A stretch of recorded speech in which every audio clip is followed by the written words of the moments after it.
on the go. Jump! Correct lang. Turn to east. Turn to west.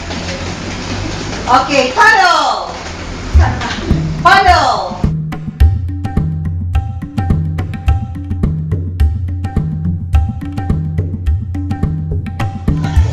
Hindi mo po na-gets?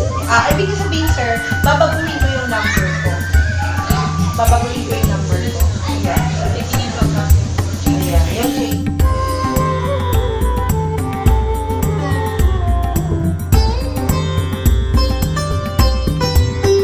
Your hand going there, so you have to pass it. Okay? Nasa sa'yo kung ibabalik mo. Or you go pwede ka mag-counter. Yes. Do it, right there. yeah. Okay. So, Let's do it. Yes, do it. Yeah. Yeah.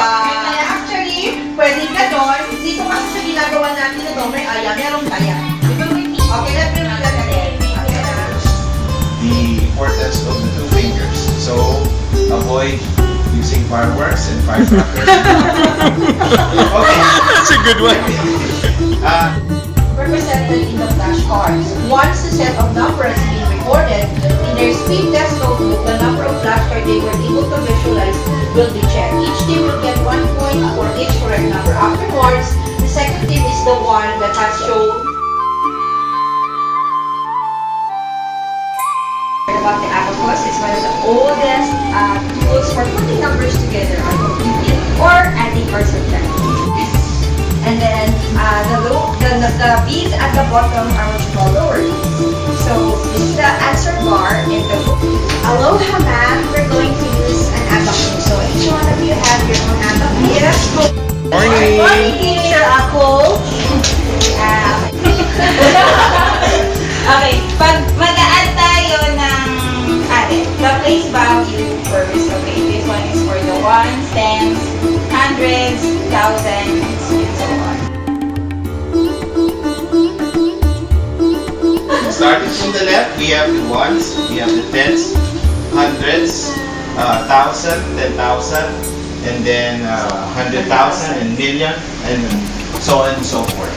Okay, but let's start first with the first column. Every time that we will be, sorry, by the way, this is the answer bar or the answer bead. Every time that we will be adding using the lower beads, we have to use our thumbs. Okay, and then every time we will be using the upper beads, we have to use our index finger.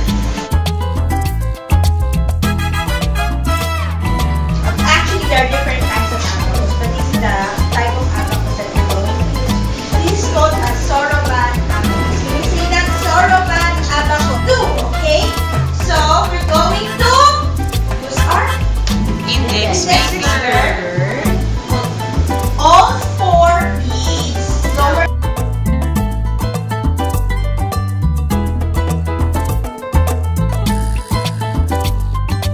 The answer bars to find out what the number is. So we'll try to do it together, okay? So this first one is what you call ones or ends. So this would represent 1, and then after you put one more on top near the answer bar, it's 2, 3, and 4, and this one near the answer bar, so it's 5. And then this one is 10, because we need to figure out first our fingers. So you use your thumb to move up or to add, and then use your index finger to subtract or to move down a bead.